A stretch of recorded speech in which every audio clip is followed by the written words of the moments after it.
Welcome to the Financial Planners South Africa podcast, a show dedicated to driving the positive evolution of financial advice, specifically in South Africa.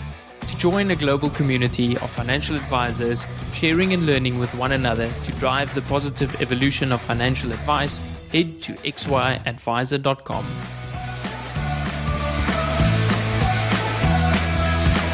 Portfolio Metrics is thrilled to bring you this podcast in support of our common passion for people and the evolution of wealth management.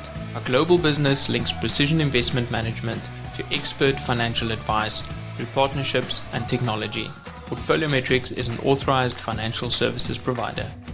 AssetMap is a proud sponsor of this podcast. Are you looking for the next big thing in advisor technology? AssetMap is used by thousands of financial advisors to help create more meaningful conversations with clients. See for yourself how AssetMap is leading the next phase of financial advice delivery. Learn more at asset-map.com/Louis for a special listeners discount. This episode is proudly brought to you by Alan Gray. They say it's important to live for today. Although that might be true, we can't forget to plan for tomorrow. There's a lot of it left, after all. Alan Gray is an authorized financial services provider. Visit www.alangray.co.za to learn how we build long-term wealth for clients.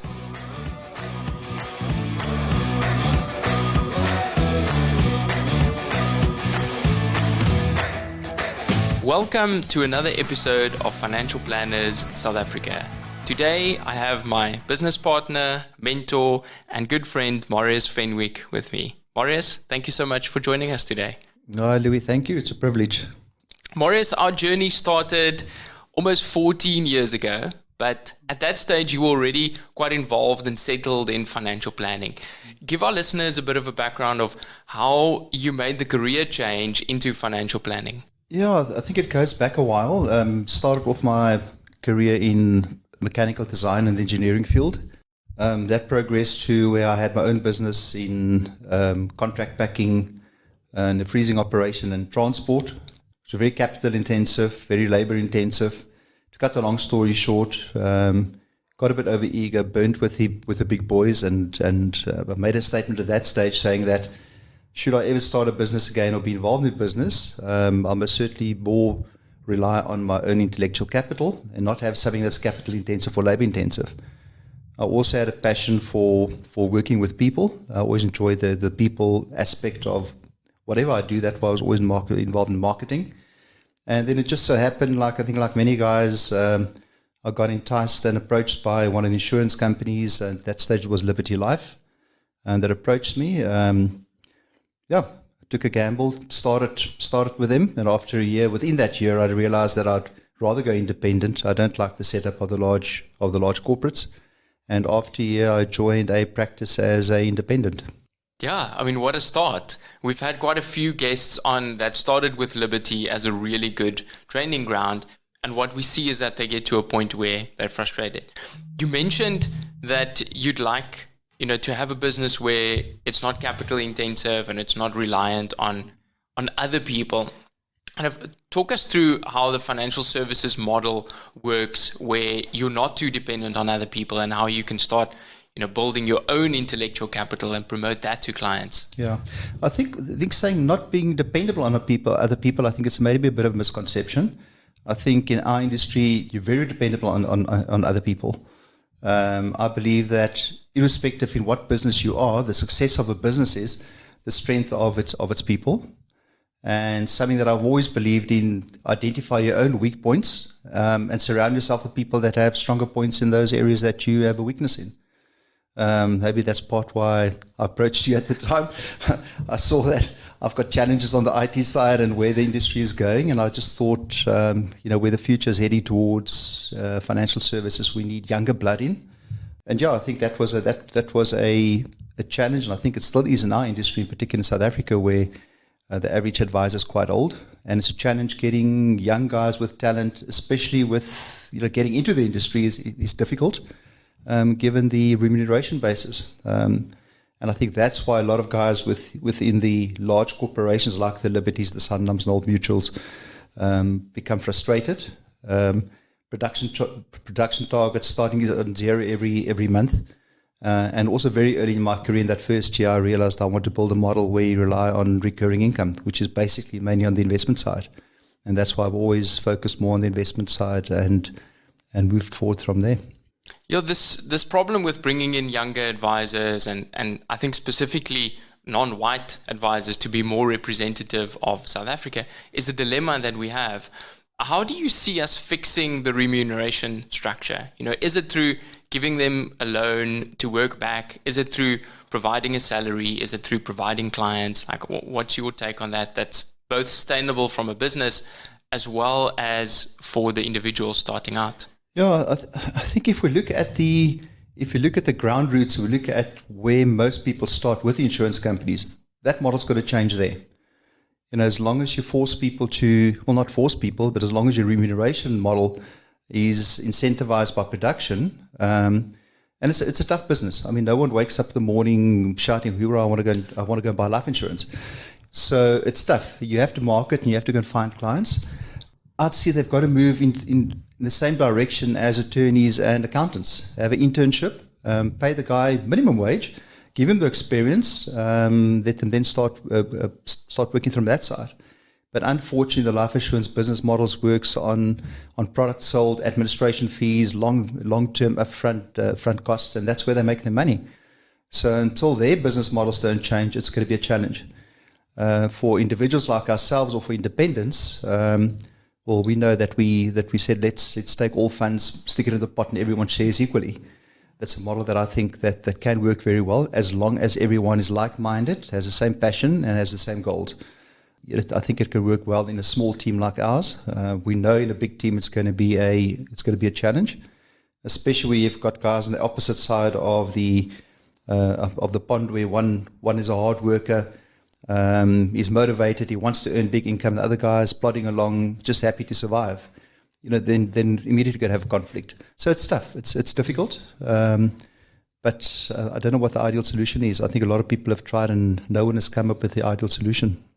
Yeah, this concept of building a good company culture and attracting like-minded people so that you don't have a few individuals, taking the lion's share. I want to talk about kind of the culture when you moved away from Liberty and started your own practice. Tell us about those early days. Like, what year was this, and what was the setup like? Yes, I joined Liberty at the end of 1997. I left them at the end of 1998, and I then joined a practice as an independent. Within 2 years, PSG bought into us.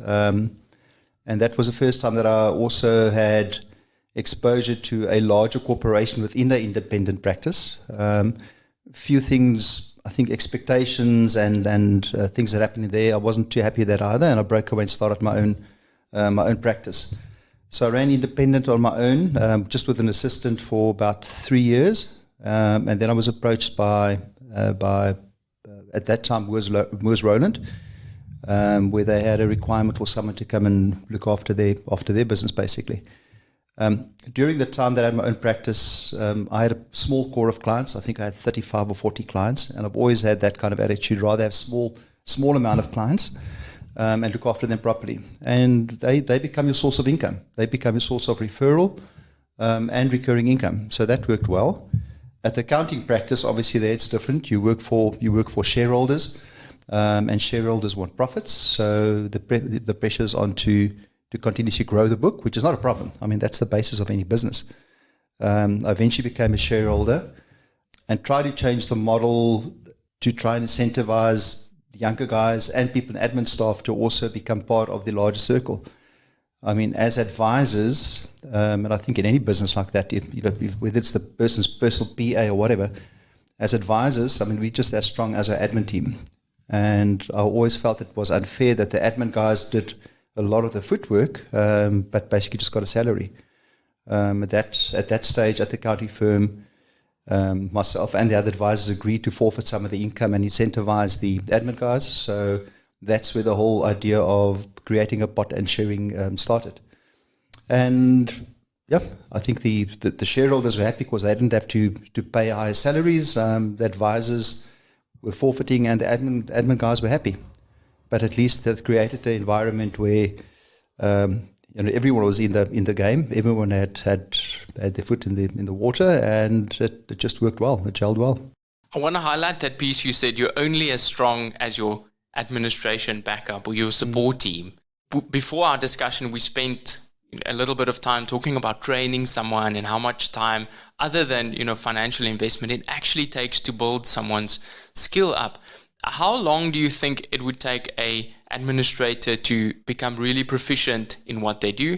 And what do you think are the key things to look out for someone maybe hiring an administrator or an assistant role in their business? Look, I think in our business, it's a forever changing game, and it's a forever learning game. You never stop learning. It never stops changing. And I think the challenges, are there. So I think whoever you get involved in as an advisor or as an administrator must be willing to adapt and change. You've got to move with the times. If I look how the industry's changed since I started up to now, I mean, it's been a 360-degree turn, and probably 720-degree turn, and I can't see that changing. It's just evolving and going from there. So I think the important thing is to get like-minded people, and a people's person. I think administrator must have a focus for accuracy. There must be a bit.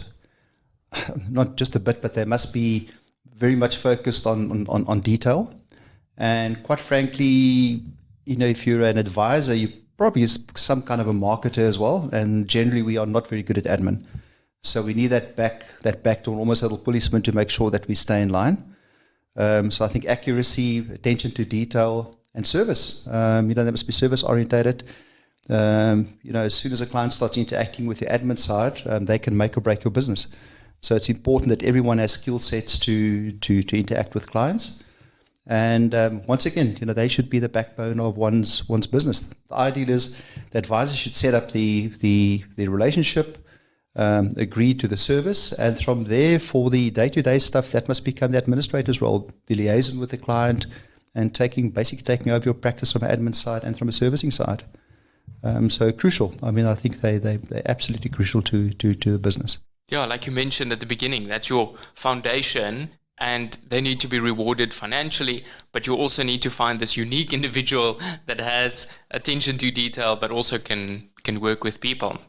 I'm curious, in the early days of, being an independent, how did you bring in clients? You spoke about building up to an amount of about 40 clients, which compared to the insurers is quite low. How did you attract them? What was the value offering?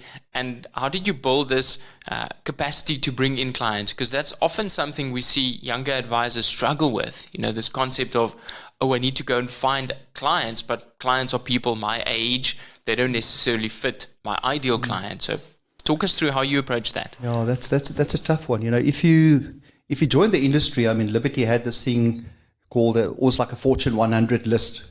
So the day you walk in to start your training, you've got to take in a list with 100 names. And those names are normally made up of your friends and family and whatever.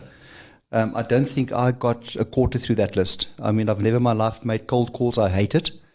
So I've always tried to set up a center of influence. In the early days, I worked with the old Small Business Development Corporation, that's now Business Partners. And they were a nice source of risk business. Now, we spoke about investment side just now, where I'd like to build a business. But I also found that the risk business, especially on the business assurance side, created a lot of opportunities. Talking to guys on the business insurance side in terms of buy and sells, etc., is less personal because it becomes a business decision and a business discussion. And I've always found that easier than a one-on-one where you go and try and convince someone to do something that they probably don't really want to do. And from there, once that's in place, it evolves and it grows out and expands into investment planning, retirement planning, etc., etc. So from day one, I try to get my centers of influence sorted out, and then just rely on clients to refer. I think one thing that in the insurance industry always taught you is you don't walk away without getting a referral. Now, I've long stopped doing that, but that's not a bad thing to have. To ask in a nice way of a client, if you're happy with what I've done, do you know any of your friends or whatever that's got the same requirement that you might have, or that's got a problem that we might be able to assist. Nowadays we've evolved in looking more at lifestyle planning, then financial planning, and then the financial advising within our business model. And I think that creates even more opportunities. As soon as you can get into a discussion, doesn't matter what the discussion is, somewhere there's a need and requirement, even if it's a psychological requirement, not a financial requirement. That builds a relationship, and that relationship creates a platform for people to refer other clients to you. So quite often a client that doesn't got money but's got a strong influential background or skill set is probably more worth than the client with the 5 or the 10 million rand. I think that's so true, Marius. Earlier this week, I spoke to a group of younger financial planners, and one of the slides I had was marketing equals relationships, because it is about creating these touch points and finding a way to help someone, and then ultimately see financial fruit from that, maybe over time. How long do you think it should take an advisor to become profitable? Is it fair to be profitable in month 1 or 2, or does it take years to get there? So it depends on your business model. I mean, if you look at the life assurance again, you must be profitable from month 1. If you're not, you're going to die, because you're not going to have an income. So the difference is, do you want to build a short-term cash flow, or do you want to build a business? Our business is a people's business, and the only way to build a long-term sustainable business is to build that relationship with people. And if your first introduction to a client is one of aggressive approachness and forced selling and sign on the dotted line kind of thing, that's not going to be a long-term client, and that client's not going to refer someone.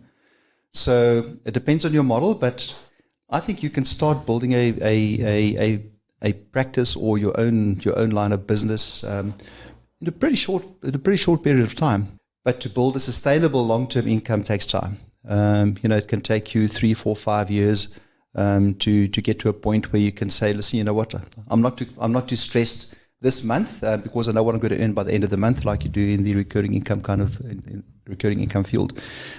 We know advisors that have been in the industry for 15 years, and every month they wake up, they still don't know what they're going to earn into the month.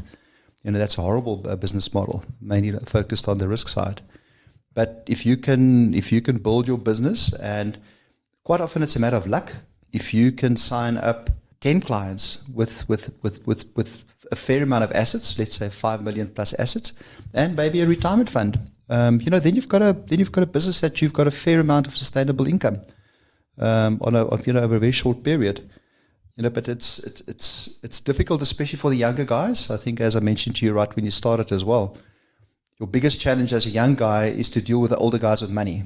A guy of 50, 55, 60 doesn't want to talk to a 21-year-old about his 20 million rand he's got in his pension fund.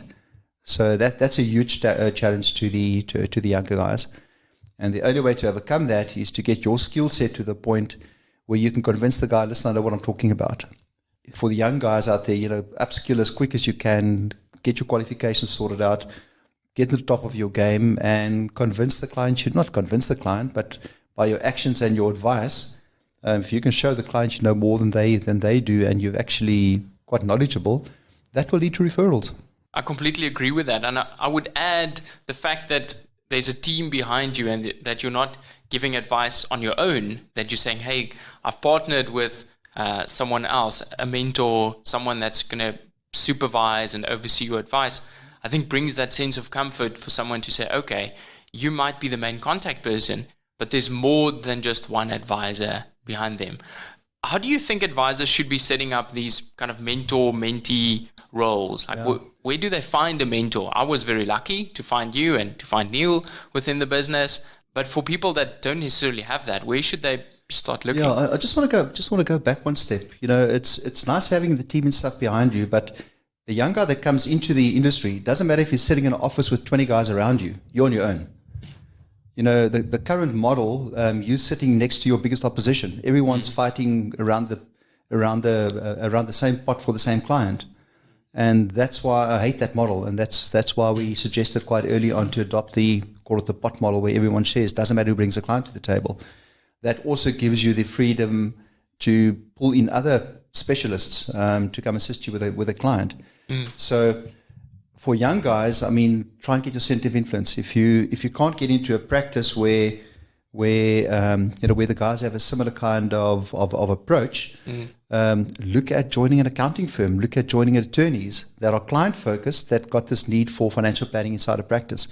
There's some guys, individuals that have built very successful businesses as a single guy inside the office of an attorney, as long as those individuals in the attorney firm also buy into the concept of financial planning.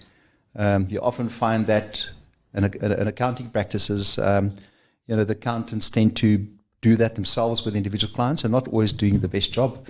And they're not always that keen to refer clients, as we know. But yeah, it comes back to the center of influence until you can get to a point where you're a group of advisors, which changes the ball game completely. Then you must get the culture where the guys work as a team. Try and get guys to focus and specialize in certain areas. So if you see a client, he might have 2 or 3 or 4 advisors for that matter, each one dealing with his own area of expertise, and then he's got a team looking after him. And then you can start approaching the whole thing of a family office where you look at the total financial affairs and risk parameters of an individual and his family and the trust, etc., etc. Then you've got a business. Yeah, moving away from sitting next to your biggest competitor, I think is key, and getting to a point where, we almost remove a little bit of an ego and saying, okay, I know that you have a better skill set in terms of dealing with this specific client and using that relationship. Reflecting back on your journey, is there anything that you would change or you would do differently, specifically when it comes to building a business or building a client? Oh, no, I think I was fortunate. I think I was lucky in many instances. But I'm just grateful and that I adopted the idea of less clients with high income earlier on. But there's nothing really that I would change. I'm pretty happy the way things have turned out. Yeah, I mean that's it's consistently working at it and servicing those clients, and most of your relationships with clients has been for decades. Why do you think that is? I think it's the old thing. People buy people. I think if you're honest with your clients, you tell them when something goes wrong and be honest with them, and you can build their trust and they can confide you in anything. And we find clients that have been clients for 10, 15 years, at some point we find out, there's investments or something in their lives that's going on that we never knew about, and we thought we knew the clients. But I think it's very much a case of just building that relationship and reliability. If a client wants something, offering the service. I've never sold returns. It's always providing service and saying we had to sort you out, we had to look after your needs.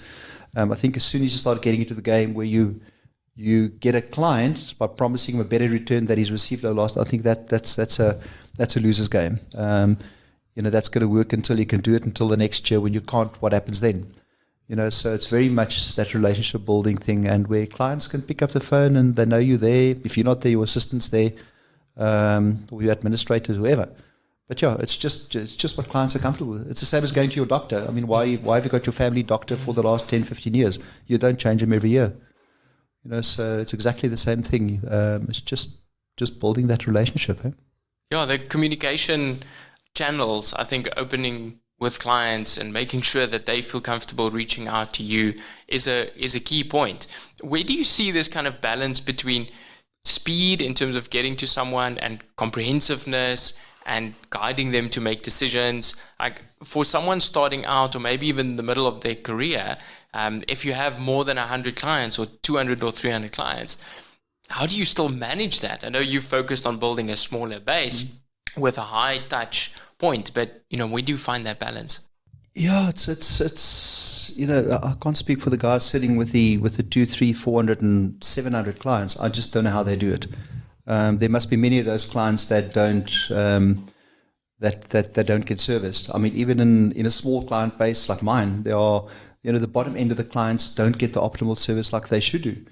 It's tough. I think in terms of how quickly do you get back to a client, I think it depends on the urgency. I think whenever a client, new or existing one, has a query, respond ASAP. I mean, I think response and accessibility. I mean, if I sit in front of the TV on a Friday night and 8 o'clock and a client phones accidentally even or sends me a message or WhatsApp or whatever, I'll answer him. Quite often they say, you don't have to answer now, answer me on Monday. And I just send back, well, then don't ask the question now. I'd rather answer it now than I don't have to deal with it on Monday morning. Keep your answer for Monday. Yeah, so I think it comes back to passion in the industry. If you enjoy what you're doing, you'll be there for your clients. It doesn't matter what day it is or what time it is. And the main thing is just get back then timelessly, agree on when whatever the query was or what their requirement is to get that sorted out. And be honest with your clients. If they ask you something you don't know, tell them I don't know. But tell them I will get the answer, get back to you within a day or 2 or 3 or whatever. Never lie to a client. Don't try and wing it and try and sound clever. It's quite embarrassing having to go back and say, you know what, I was actually completely wrong. So rather say I don't know and come back with the right answer. And clients don't always expect you to know. Guessing in this industry is not a good strategy. No. I think we've seen some examples where advisors just guess the answers, and you can maybe do that in an exam, but you can't do that in real life. The problem is if that guess gets put into practice. If that guess is implemented on an assumption, and that assumption turns out to be completely wrong, that's the quickest way of losing a client. Marius, you spoke about passion, and I know that you have a passion for educating and sharing concepts and simplifying financial planning for the masses. You've been writing quite actively with MoneyWeb and writing a lot of content over the years, and hopefully your book gets published as well in the future. Where does this passion come from, and where have you seen the benefit from that? Yeah, I think it comes back from just wanting to help people. If you're sitting and you can see someone is on a way to a train smash, and it's obvious. I think one tries to intervene in a way that can assist them. But also, if I look at, just look at close to family. If we don't have to go look far. If you look to go and see where there's been a bit of a financial crisis in financial planning, or due to the lack of financial planning. So I'm quite passionate that people should start early enough and understand the effects and the power of something like compound interest, why it's important to protect your income, etc., which we don't focus on that much, but we should. So it's just a passion to make sure that people reach retirement age, and they've got sufficient income just to carry on with their current lifestyle. And there are way too many people that fail with that. To me, it's quite important that people, I think, realize and start planning as early as possible, and just show them, it's not that difficult. It doesn't have to be complicated. And quite frankly, you don't have to start with 50% of your salary. The sooner you start, the better, and the less you have to put away and get into that culture of saving. So it's just for people to be self-sufficient and financially independent, especially when it comes to retirement. A lot of people, as you know, one of my favorite questions when I speak to a group is saying that if you want 10,000 Rand a month today, how much capital do you need? And just look at the answers. And even among educated groups, 90% of people get it wrong. They've got the complete wrong perception in terms of how much capital you actually need to get a fairly decent income. Are they underestimating it or overestimating? Well, they're overestimating what they can actually get from an investment. So if you ask the question of the 10,000, some people say 500,000 Rand, some say R1 million, and some say 5 million Rand. It's okay, great, you're on the right path. You don't need that much, but if that's your ambition and you're planning towards it, that's fantastic, because you'll never be disappointed. But we get people that retire, and unfortunately you come across them too late in life. That's going to have a requirement of X amount, and they're going to need 3-4 times more than what they're going to manage to accumulate over that time, and purely just because they had bad spending habits, or they just didn't start saving and investing early enough. Yeah, it's that chicken or the egg. Once they start getting interested in finances, they start reading and they start actions. But it's the ones that are not yet interested that maybe need. I think also just on the education side. We know in South Africa in particular. We are total property bulls. Every person we speak to that's close to retirement or in retirement, if you speak about their wealth, quite often a lot of their wealth came from historical property ownership and property sales. And everyone's still got that mindset, even youngsters, that, buy property as much as property is going. And quite often that becomes their main asset. So I spend a fair amount of time saying, property is not always the greatest asset to own as a retirement vehicle, unless you own 5 or 6 of them. Someone else is paying off your bonds, and the day you retire, you've got no bonds. That's great. Then that's not a bad way of thinking and approaching it. But in general, too many people view especially the main residence, as their main asset, and quite often that is their main asset, and that's problematic because that asset's not going to provide you an income. Yeah, that lack of liquidity. I know you often get the question, should I be paying off my bond faster or should I be investing? And you recently wrote an article for MoneyWeb as well. How do you explain the concepts and the trade-offs to clients? And maybe share with us your approach so that other advisors can learn from that. Yeah, well, it's exactly what I was saying. If you and I blame the press for that in a big way. Quite often, if you historically over the years, you quite often saw the articles in press saying that whatever spare capital you've got, stick it into your bond, kill your bond as quick as possible. That's fantastic. Now you end up in retirement, you've got a property that's paid for, but you've got no retirement provision. So it's got to be a balance. It's in the last article I mentioned. There's no right or wrong answer. It depends on your circumstances. If you belong to a pension fund, or you have belonged to a pension fund for the last 20 years, you've always preserved the capital when you left the company, and you're sitting there with 4, 5, 6 times your annual income, then by all means, kill your bond. Take your extra 10,000 Rand a month and stick it into your bond. If you don't have that, you've got to start thinking, hang on, how am I going to retire one day? Then rather allocate that or a large portion of it to a retirement fund or to voluntary investments. But you have to build your income paying pot the day that you retire, apart from your property. Sense having a property that's paid for, you're living in a palace, but you haven't got money for food. It just doesn't make sense. So it's a matter of balance. And as a rule of thumb, I generally say to people, if you don't know what the circumstances are, do it half-half.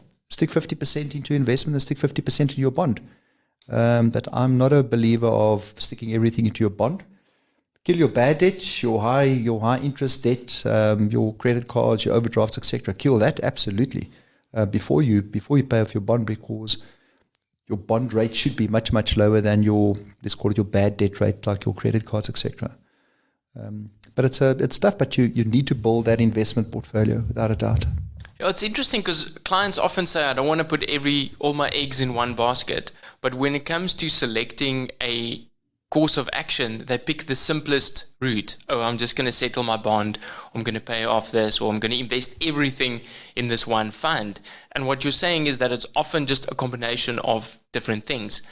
Why do you think it is that they have this block against multiple avenues? Yeah, I think the main thing when it comes to property is not understanding investments and returns. So if you sit with people, and we've done it on many occasions, even with this board that we've got next to us here now, where people said, they fixated on property and said, okay, explain why. And they said, give me an example. No, they recently sold their property for 3.5 million Rand. I said, that's fantastic. How long did you own the property? No, they owned it for 15 years or 20 years. What did you buy the property for? No, they bought it for 680,000 Rand or whatever. So yeah, that sounds like a great return. I said, from 680 to 3.5 million Rand, that is a good return. They said, yeah, absolutely, it's a good return. So let's go back a step. Let's look at the acquisition costs, the maintenance costs, etc. I'm not talking about your main residence. I'm talking about a investment property, but a main residence as well, because they quite often measure their wealth by their main residence. And once you start to strip out and say, right, the day you bought the property, you paid registration costs, you paid transfer costs. If you go look at your levies that you paid, etc. If you take all that into account, then all of a sudden you're sitting with low single digit returns. Even if you don't take that into account, it's highly unlikely that you could have a return that's double digits. And people don't realize that. But as soon as you show them, saying, but that's what investments do. 680,000 Rand grows to more than 4 million Rand over this period. That's just pure math. I mean, it's not that property is that great. That's what it's supposed to do. That's a function of inflation. And once you show them that and say, but why did you rather look at something that's more liquid? That's probably going to give you a much better return if you go look at historic returns of asset classes, and especially if you start diversifying globally. then all of a sudden starts making more sense. And we didn't realize this. We thought this is such a fantastic investment. And quite frankly, property, as I said, on many occasions, I mean, I own a few properties as well. But if investment property is not bonded and you've got someone else paying that bond and that interest and paying your investment, it's actually a terrible investment. So if you want to buy a property, or if you've got a lump sum of 5 million rand or whatever, and your decision is to go and buy rental properties, that's probably one of the worst decisions you can make. Wow, I think that's so valuable to hear. I think, people have this concept of, I know about compounding returns, but yet when I look at my finances, I don't always apply it. I don't think, what should this have been, and what would have inflation have been? And just sometimes unpacking that and educating your client, is very valuable. And also what you're saying there is explaining what asset classes, what they should be expecting. When it comes to investing in equities, locally or globally, how do you explain what can clients expect from these portfolios in the future? Yeah, so I think we always start with the concept of investing. The main objective of investing is to beat inflation. So if you don't beat inflation, then you might as well go and blow your money. Go and buy what you want to buy in the future, because it's just going to cost more. You're not going to be able to afford it in the future. So main thing, start with inflation, and then you can start talking about the different asset classes and your expectation. And I think the general rule of thumb that I've always used, and it comes out pretty close to that, is if you start looking at equities, you can expect around about 7% above inflation. If you look at a high equity fund, 5% above inflation, low equity fund, about 3% above inflation. And if you go back historically, it doesn't matter if it's on South African soil or the global markets, it comes down pretty much to that. So then it gets back to clients, okay, right, we know what we can expect over a long term, and it's not a 1 or a 3 year. We're talking about 7, 8, 9, 10 year kind of returns. How much return do you actually need to reach your objective? So the main discussion goes around, what's your objective? How much income would you require at retirement? Should you retire today? You know the old calculation. Do the forecast with inflation and say, right, in the future, you're going to need 30 million rand. Starting today, what's your affordability? Either what's your affordability, or how much should you start putting away at a certain return? And then go through the risk analysis and determine, can you actually handle this volatility? And then it becomes a discussion telling a person, your risk profile is such that you can't handle this volatility. You've got to go for a much more conservative portfolio. So you've got two options. Either you've got to put away more. Have you got the affordability? No, we can't. Then the other option is, well, you've got no choice. You've got to take on more risk. And then start the discussion around that, why they've got to take on more risk to reach their objective, what they can expect, and just to basically chill over the time, not look at your investments. I think that's one of the biggest mistakes too many investors make is looking at your fund value or investment value on a daily basis. I mean, that's going to drive you insane, and it's going to drive your advisor insane. Yeah, also logging in and looking at your own portfolio. Yeah. Marius, do you think advisors lose the value of money dealing with such large numbers? Maybe even in the beginning of your career when you're dealing with millions and you look at your own budget and it's easy to spend. Look, I think it's difficult. I think it can very easily become depressing. Because you do deal with clients with portfolios. If you look at total asset value, quite often with over 100 million rand. I think it should actually be incentive to show you, but hang on, it's achievable and you can actually do it. And quite frankly, in our industry, it can. I think it's one of the industries that can be highly financially rewarding. But it's difficult. You've got to stand back and you've got to almost float above the earth and look down on it and say, we've got to do it at an arm's length distance, and see it as a commodity. Just see it as, listen, we're talking about a concept and we're talking figures. Don't drive away and then say, just like I wish I drove the Porsche like that car, or live in this mansion with a sea view. That's just going to depress yourself. On that side, I think it's important to also portray yourself to your client as if you deal with these kind of clients on a daily basis. Even if it's your biggest client, is your only one that's sitting with, even if it's a 30 million rand client, that's your biggest client. I don't think you should at any time let the client know, listen, you're his biggest client, you feel intimidated by it. You're there to do a job, and it's figures. It's just figures. Else you are going to lead a very depressing life. What do you think is the biggest lesson that you've learned from your clients? Yeah, That's a tough one. Well, live life now. As our motto states. I think a lot of clients, not just clients, I think as individuals, we always have this future plan of something we want to do someday. And a lot of our financial planning goes towards, I want to retire independent and I don't want to battle or whatever.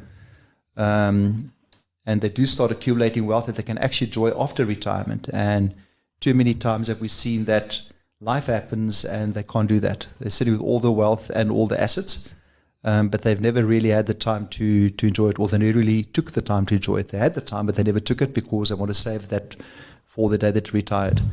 Unfortunately, as people get older, as I said, life happens and medical conditions occur, family tragedies happen, etc. And so live your life for today. Plan accordingly. Don't go and blow all your money today, but don't extend things for tomorrow, next week, next month, next year, or 30 years down the line. Have a plan that you enjoy the fruits of your hard earnings, and we yet to enjoy life, eh? I think that's spot on. And it's often difficult for clients to wear two hats, to say, I need to save as much as possible, but at the same time, I need to enjoy my money, or even shifting from a 30 or 40 year time span of accumulating money to actually enjoying the money. Yeah, also clients, and it's a parental thing. Clients worry too much about their children. I must probably get shot down for this, but quite often you're sitting with a client with substantial wealth, but they don't want to spend any of it because this is actually the children's money. No, it's not. It's your money. Someday it will become your children's money, but at least now it's like one of my clients that was flying to Canada economic class. I said, why on earth are you doing it? You've got the wealth, fly first class. Deep 70s, why are you flying economic class and getting out that side? You need physiotherapy. So it's extra 60,000 Rand, and it was a grudge buy. But now if she goes, she flies first class. And we had a chat with the children, whatever. And I think that's also the important thing if you deal with high net worth individuals, and it's a tight family fit. Discuss the discussions with the children, get their buy-in so they can back you up on that as well. And quite often the children saying, it's their money, it's not our money. And I think parents should realize that. Kids don't always want your money. Some kids do, but kids don't always rely on your wealth to fall on them over a short period. So yeah, absolutely. So unpacking those assumptions, saying, okay, you expect your children to need this money, but maybe they just want you to spend it, and at some point giving them the permission to do that. Is that what you're saying? Yeah, I think so. But just to get the mindset is that if you're drawing down 2% of your wealth on an annual basis, and you are 75 or 76-year-old. Now you don't want to go on an overseas trip because that this is actually your children's money. As I say, draw 5%. You can still enjoy your life and get decent returns and leave your children a legacy that will be quite substantial. But yeah, as I say, just too often, and as I say, it's a parental thing. We can't tell parents not to do that. But I think it's our responsibility to tell the people, listen, don't worry, there's more than enough. If it starts getting to the point where it's not enough, we most certainly will tell you. I know you also have a strong opinion on clients helping their children and giving away too much assets. How do you get them to a point where they let go of some of the money but not too much of it? Yeah, it's tough. And quite often when that happens, it's pressure from the children's side. As parents, we've got the option how you raise your kids. And if it was always a matter of an expectation and just giving, it becomes very difficult to stop doing that when the children are adults. And I mean, we know that if you look at, especially with our trusts and stuff involved, if the parents pass away and that money passes on to the children, by the second generation, that money's gone. So it's unfortunate. There's nothing that we can do about that. That's a parental thing, and you've just got to, have the discipline not to, as I said, parents want to give their children whatever they can, but there's a fine line of giving them sufficient, but giving them the lessons of life and the education is a much bigger give than the physical rand and cents. So it's just a matter of I think how you raise your children and how they respect money and how hard you've worked for that money. Yeah, your family ethos and your dynamics within your family. You mentioned oftentimes it's the children that require that money. And this week I heard of an advisor that helped a client get their parents to sign a commitment in terms of the amount of money that they will leave them in their estate and include that in their financial planning. I'm curious to hear your views around that. Yeah, no, that's it's it comes back to the point that I made earlier on. It's the parents' money. I don't think children should have any entitlement to money. And by nature, children do have it. I mean, I look at my personal circumstances as well. When you do estate planning, I'm in a second marriage, etc. And I believe that whenever I change anything on my estate planning, I discuss it with my children or adults as well. And you can quite quickly realize that there probably are some other expectations to what your wishes are. And I think if you look at the community, I think the global community, I mean, there are a lot of second marriages out there. And I think that particular becomes quite a challenge when it comes to the planning. So it's not just with expectation of children and leaving when there's a second family involved, or it becomes even more complicated. But to get the parents to commit to something, then go and discuss with the parents and say to them, listen, if insurable, I'll take out life insurance on your name, I'll pay the premium, and that will be part of my inheritance. That's fine. If your parents are happy with that, if you as a child want to go that route, that's your prerogative. But I think it's grossly unfair to expect your parents to reach that commitment. If my children approach me with that kind of request, I'll tell them to take a hike. Yeah, I think what came to mind for me was controlling the things you can control, and you have no control over them changing their will tomorrow. But at the same time, like you said, there's other practical ways. Mm-hmm. You've mentioned quite a few times now how you've applied some of your own life experiences to what's happening with clients or how that's improved your financial planning. For someone that hasn't had those life experiences, how do we share this in our community with financial planners? Or is it just through stories like we're doing now? I think there's a lot of case studies and there's a lot of stories, and I think in the larger financial planning community, I mean, you'll get a lot of stories. As soon as you start chatting to a few guys, everyone's got a good or bad and a you won't believe kind of story. And one should sit down and actually almost run a case study. And also when you do planning for a family, especially when it's complex, get the guys around a desk and ask opinions.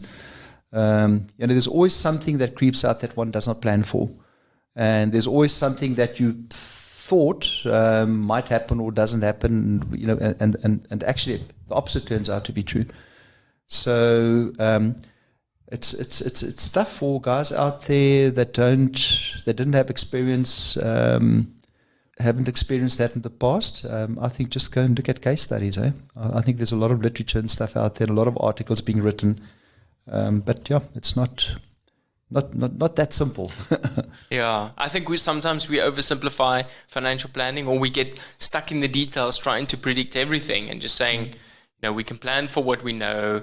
Let's work with this, and when things pop up, we'll still be there. Like you mentioned at the beginning of this conversation, it's about relationships. Yeah. It's about having a clear channel of communication, getting back to clients in a timeless manner, and being there for them. Yeah. And working through this. And I think we often try to overcomplicate things. Like the advisor you mentioned early on, where requesting the parents to make a commitment or whatever. My approach to that would be, listen, let's leave that out. Your financial planning is part of your financial affairs, your cash flow, etc. If you do get that in the future, that's a bonus. So let's go and park that, and let's go and see what your situation is going to be, and you've got to manage around that and create your expectations around that, because that's no guarantee. You can write it into agreement. Guess what? That agreement's going to be worth squat if for some reason your parents lose the investment. So don't plan around a dream of the future of something that might happen. Work with the facts. What's available capital now? What can you put away? And that's where you build your financial planning around. Whatever you get from your parents. It's I think it's maybe used as a quick fix to say, we don't have enough resources, but hey, there's a family member that can help out. Talking about family members, I get from my married family. Typical example is that only son relied on his parents' wealth, and they had wealth. The mom blew the money a bit. She had a bit of a gambling issue, and he relied on the property that was worth like 6 million rand that'll come to him. To cut the long story short, she ran out of money. She became a bit dimensional, and she sold the property with usufructory right to someone for a couple of 100,000 rand. So he's now turning 50-ish. The property is gone. He's got no recourse to the guy that bought it. So there you had a plan of 6 million rand in your back pocket as a retirement vehicle, and now he's got squat. So. Even as a single child, don't rely on what your parents at some stage promised you that you get all what you just expected that's going to come to you. I think in this case it was a promise, but she just couldn't remember, or the circumstances were just such that that turned out quite nasty.